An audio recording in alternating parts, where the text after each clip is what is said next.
손실보상. 일단 손실보상이 되려면 뭔가 특별한 손실이 발생을 해야죠.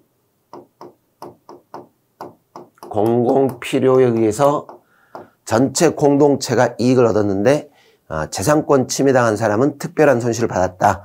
이게 돼야 됩니다. 그런데 이 공공용물에 관해 적법한 개발 행위 등이 이루어짐으로 말미암아 이에 대한 일정 범위 사람들의, 자 보이시죠? 일반 사용이 종전보다 제한을 받았다라는 것입니다. 이거는 일반적인 제한일 뿐이지 이 자체가 특별 손실로 볼 수는 없을 것이다. 이런 뜻이에요. 그래서 그로 인한 불이익은 손실보상 대상되는 특별한 손실에 해당한다 할 수 없다. 옳은 말입니다. 공익사업을 위한 토지 취득 보상에 관한 법률상의 잔여지가 공유인데 각 공유자는 토지 소유 지분에 대해서 각별로 잔여지 수용 청구를 할 수 있고, 자 여러분들이 소유 지분은 자 소유권에 관한 지분입니다. 자 이것도 개별 소유권으로 인정을 해줘야 돼요. 그러니까 이 지분에 의해서 소유를 하고 있을 때는 지분 각각의 소유자가 갖고 있는 지분 자체가 그 물건에 대한 하나하나의 소유권이다. 이렇게 생각하시면 돼요. 지분을 소유하고 있다. 그러니까 자신들은 어떻게 되겠어요? 이 공유자들은 이 지분 자체가 소유권이니까 각각 주장할 수 있겠죠. 각각 주장할 수 있다. 기업자와 잔여지 매수에 관한 협의가 이루어지지 않았습니다. 자, 문제는 기업자를 상대로 민사소송으로 잔여지에 대한 보상금 지급을 구할 수 있다. 자, 이 부분이 문제예요. 우리가 이 공익사업을 위한 토지취득 보상에 관한 법률에서는 일단 이런 협의가 이루어지지 않았을 때 뭐를 꼭 거쳐야 됩니까? 토지수용위원회 재결을 꼭 거쳐야 됩니다. 자, 이 재결을 거친 다음 이 재결에 불복할 때 우리 이제 법률에 불복 절차가 따로 있죠. 보상금 증감에 관한 소송. 그리고 이 보상금 증감 소송은 당사자 소송이다. 이렇게 하는 겁니다. 그래서 민사소송으로 잔여지에 대한 보상금의 지급을 구할 수 있다. 틀린 말입니다. 당사자 소송으로 보상금 지급을 구할 수 있다. 이렇게 하셔야 돼요.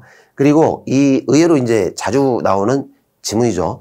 공익사업을 위한 토지취득 보상에 관한 법률상 이런 권리 주장할 때는 협의가 이루어지지 않으면 반드시 위원회 재결을 거치고 들어가야 된다. 이런 논리입니다.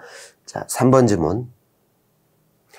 어떤 보상 항목이 공익사업을 위한 토지취득 보상에 관한 법령상 손실보상 대상에 해당하는데 위원회가 사실을 오인하거나 법리를 오해해서 해당하지 않는다. 이렇게 잘못 재결을 했습니다.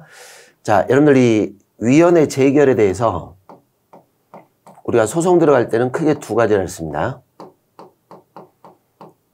이 재결 중에 수용 자체에 관한 부분을 다투겠다.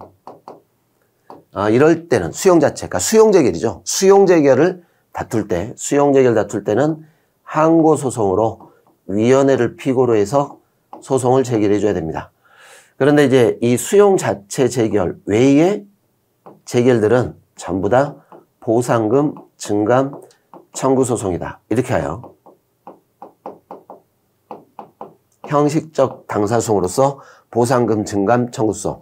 그러면 여기도 지금 수용 자체를 다투는 건 아니죠. 이것도 지금 보상 대상에 들어가야 되는데 보상 항목에서 제외됐다. 이 부분이기 때문에 수용 자체를 다투는 건 아니다. 이런 뜻입니다. 자, 그래서 여기는 보상금 증감 청구소송을 제기한다. 이리 가야 돼요. 이 외의 소송이기 때문에 보상금 증감 청구소송. 옳은 말이 되겠습니다. 자, 생업의 근거를 상실하게 된 자에 대해서 일정 규모 상업용지, 상가분양권 등을 공급하는 생활대책. 자, 자주 나오죠. 이 생활대책은 헌법 23조 3항에 손실보상의 내용이 아니에요. 여기는 헌법 23조 3항의 손실보상이 아니고 헌법 제34조의 인간다운 생활할 권리, 여기서 파생되는 권리다. 이렇게 봤습니다. 인간다운 생활할 권리. 그래서 여기에 규정된 정당한 보상에 포함되는 것이라기보다 생활보상 일환으로 국가 정책적 배려에 의해 마련된 제도다. 자주 나와요. 그러니까 보상 부분 나온다고 해서 무조건 다 손실보상이다 이렇게 하면 안 되고, 침해당하는 재산 자체의 보상, 이게 손실보상이다 이렇게 끌고 가야 됩니다. 침해당하는 재산 자체의 보상, 이거는 침해당하는 재산 자체 보상이 아니라 다른 방식으로 지금 공급을 해주고 있죠. 생활대책이기 때문에 손실보상 문제가 되지가 않습니다.